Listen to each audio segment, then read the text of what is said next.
नाग पंचमी एक प्रमुख हिंदू पर्व है जो विशेष रूप से नागों सांपों की पूजा के लिए समर्पित होता है। ये श्रावण मास की शुक्ल पक्ष की पंचमी तिथि को मनाया जाता है। इस पर्व के पीछे कई पौराणिक कथाएं और धार्मिक मान्यताएं जुड़ी हुई हैं। नीचे इसके पीछे की प्रमुख कथा और कारण दिए गए हैं। सांप नाग पंचमी मनाने का कारण।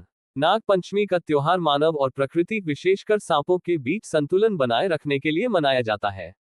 भारत एक कृषि प्रधान देश है और किसान अपनी फसलों की रक्षा के लिए नागों को पूजते हैं ताकि वे जहरीले सांपों से बचाव हो सके और खेतों को नुकसान न हो।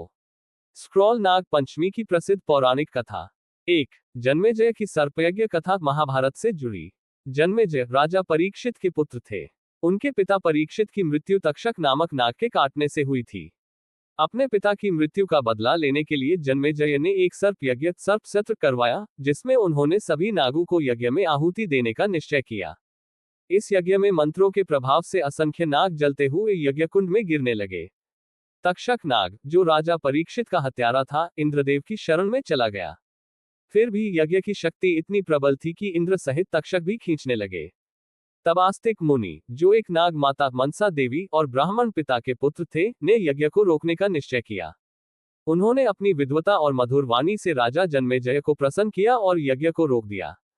इस तरह नाग जाति का विनाश टल गया। उंगली से दाहिनी ओर इशारा। इस घटना की स्मृति में नाग पंचमी का पर्व मनाया जाता है ताकि नागों का सम्मान बना रहे और मानव जाति उनके क्रोध का शिकार न बने। 2. दूसरी लोककथा किसान और नाग की कथा।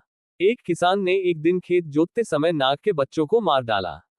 नाग ने बदले में किसान और उसके परिवार को डस लिया। जब गांव वालों ने नाग से क्षमा याचना की और उसकी पूजा की, तब नाग ने उन्हें क्षमा किया। उंगली से दाहिनी ओर इशारा। तब से यह मान्यता बनी कि नागों का अपमान नहीं करना चाहिए और पंचमी के दिन उनकी पूजा करनी चाहिए। फोल्डेड हैंड्स कैसे मनाते हैं नाग पंचमी। इस दिन लोग सांपों या नाग देवता की मूर्ति को दूध, हल्दी, चावल, फूल आदि अर्पित करते हैं। कहीं कहीं सांपों को दूध पिलाया जाता है। मनसा देवी और शेषनाग की विशेष पूजा होती है। महिलाएं व्रत रखती हैं और अपने परिवार की सुरक्षा और समृद्धि की कामना करती हैं।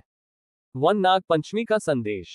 ये पर्व प्रकृति के जीवों के साथ सहअस्तित्व और करुणा का प्रतीक है। ये हमें सिखाता है कि हर जीव, चाहे वह कितना भी भयावह क्यों न हो, सम्मान और सहअस्तित्व का अधिकारी है। योजक चिन्ह योजक चिन्ह योजक चिन्ह। अगर आप चाहें तो मैं नाग पंचमी की सुंदर चित्र कथा या पोस्टर भी बना सकता हूं। बताएं। तू कहता है मैं बहुत टूटा हूं, तू रोता है सब कुछ खत्म हो गया, तू चिल्लाता है अब मुझसे नहीं होगा।